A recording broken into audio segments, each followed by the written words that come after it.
உலகநாயகன் Kamal Haasan, STR என்று அழைக்கப்படக்கூடிய Silambarasan, TR இவங்க 2 பேரும் இணைஞ்சு நடிச்சிருக்க படம் தான் டக் லைஃப். இந்த படத்தோட ஷூட்டிங் ஆனது வெற்றிகரமா நிறைவடைஞ்சிருக்கு. இந்த படம் எப்ப ரிலீஸ் ஆக போகுது? இந்த படத்தோட அப்டேட் என்ன? அப்படிங்கிறத பத்தி தான் இந்த வீடியோல நம்ம டீடைலா பார்க்க போறோம். மணிரத்னத்தோட இயக்கத்துல கமல்ஹாசனும் எஸ்டிஆரும் சேர்ந்து நடிச்சிருக்க படம் தான் டக் லைஃப்.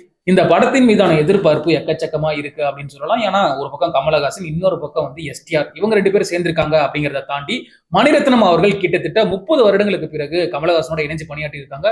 இதுதான் இந்த படத்தின் மீதான எதிர்பார்ப்பை எக்கச்சக்கமா எகிர வச்சிருக்கு. இந்த படத்தோட ஷூட்டிங் ஆனது வெற்றிகரமா நிறைவடைஞ்சிருக்கு. உடனே நம்ம ஆளுகளுக்கு கேள்வி வந்துடும், என்னன்னா எப்ப படத்தை ரிலீஸ் பண்ண போறீங்க அப்படின்ற கேள்விதான். சோ அதற்கான விடயமே கிடைச்சிருக்கு. என்னன்னா அடுத்த ஆண்டு கோடை விடுமுறையில இந்த படம் ரிலீஸ் ஆகிறதுக்கு வாய்ப்பு இருக்கு அப்படின்ற தகவல் வெளியாகி இருக்கு. இந்த படத்துல நடிகர் கமலஹாசனோட சிம்பு, திரிஷா, அபிராமி, நாசர்னு முக்கியமான நட்சத்திரங்கள் பல நடிச்சிருக்காங்க. மணிரத்னமும் கமலஹாசனும் 30 ஆண்டுகளுக்கு பின்னாடி இணைஞ்சிருக்கிறதுனால டக் லைஃப் படத்தின் மீதான எதிர்பார்ப்பு ரொம்பவே அதிகமா இருக்கு. இந்த படமானது அடுத்த ஆண்டு கோடை விடுமுறையில வெளியாக இருக்கு. இப்ப இந்த படத்தோட ஒட்டுமொத்த ஷூட்டிங்குமே நிறைவடைஞ்சிருக்க நிலையில இது சம்பந்தமான வீடியோ ஒண்ணு வெளியிட்டு இருக்காங்க படக்குழு. இந்த வீடியோவுல மணிரத்னம், கமல்ஹாசன், சிம்பு இருக்காங்க. ஃபர்ஸ்ட் ஷூட்டிங் தொடங்கும் போது மணிரத்னம் அவர்கள் ஸ்டார்ட்னு சொன்னதும், அதை தொடர்ந்து கடைசியா ஷூட்டிங் ரேப் அப்படின்னு சொல்றதையும் இந்த வீடியோவில் நினைச்சிருக்காங்க.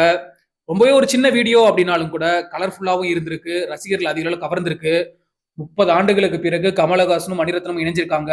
இந்த படத்துல எஸ்டிஆர் என்று அழைக்கப்படக்கூடிய நம்ம சிலம்பரசனை பொறுத்தளவுக்கு கமலஹாசனோட வளர்ப்பு மகனா நடிச்சிருக்காரு அப்படின்னு சொல்லப்படுது. டக் லைஃப் படத்துல எஸ்டிஆரோட கெட்டப் அப்படிங்கிறது ரொம்பவே கவர்ந்திருக்கு அப்படின்னு சொல்லலாம். ஃபேன்ஸ் எல்லாம் கொண்டாடிக்கிட்டு இருக்காங்க. ஏன்னா அந்த மாநாடு படம் எங்க வெற்றி அடைஞ்சதோ அங்க இருந்தே அவருக்கு ஒரு நல்ல நேரம் ஸ்டார்ட் ஆச்சு அப்படின்னு சொல்லலாம். ரொம்ப ஃபாஸ்டா ஷூட்டிங்லாம் வந்துகிட்டு இருக்காரு, பயங்கரமா நடிச்சுக்கிட்டு இருக்காரு. மாநாடு படத்தை தொடர்ந்து வெந்து தணிந்தது காடு, அதற்கப்புறம் இப்ப டக் லைஃப்னு வேற ஒரு ரூட்ல போய்கிட்டு இருக்காரு எஸ்டிஆர். அவரை தடுக்கவே முடியாது இனிமேட்டுக்கு. இந்த டக் லைஃப் படத்துல திரிஷா இருக்கிறதுனால கமல்ஹாசனுக்கு ஜோடியா இருப்பாங்களோ அப்படின்ற கேள்வி இருந்துச்சு. இல்லவே இல்ல. கமல்ஹாசனோட கெட்டப் தான் நிறைய இருக்கு. பட் திரிஷா எஸ்டிஆருக்கு தான் ஜோடியா நடிச்சிருக்காங்களாம். இந்த படத்தை கமல்ஹாசனோட ராஜ்கமல் பிலிம்ஸ், மணிரத்னத்தோட மெட்ராஸ் டாக்கீஸ், உதயநிதியோட ரெட் ஜெயின் மூவிஸ்னு எல்லா நிறுவனங்களும் இணைஞ்சு தயாரிச்சிருக்காங்க. இந்த படத்துக்கு இசையமைப்பாளர் யாரு அப்படின்னா நம்ம இசை புயல் ஏஆர் ரகுமான். ஏஆர் ரகுமானும் சிம்புவும் ஒண்ணு சேர்ந்தாங்கன்னாவே பாடல்கள் எல்லாமே அமோகமா இருக்கும். அந்த வகையில இந்த படத்திலையுமே எல்லா பாடல்களும் மெகா ஹிட் ஆகும் அப்படிங்கிறது ரசிகர்களோட எதிர்பார்ப்பா இருக்கு. விரைவில் படத்தோட பாடல்கள் வெளியாகும் அப்படின்றது சொல்லப்பட்டிருக்கு.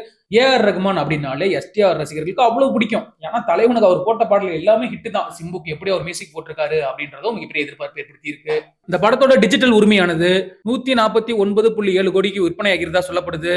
தமிழ் படங்கள்லயே அதிக விலைக்கு இந்த படத்தை தான் டிஜிட்டல் விற்பனை செஞ்சிருக்காங்க அப்படிங்கிறது குறிப்பிடத்தக்க விஷயம். சரி, ஓகே, நீங்களும் மறக்காம கமெண்ட் செக்ஷன்ல பதிவு பண்ணுங்க. கமலஹாசன், எஸ்டிஆர் சேர்ந்து நடிச்சிருக்கக்கூடிய டக் லைஃப் படத்தின் மீதான எதிர்பார்ப்பு உங்களுக்கு எந்த அளவுல இருக்கு அப்படின்ற உங்களோட கருத்துக்களை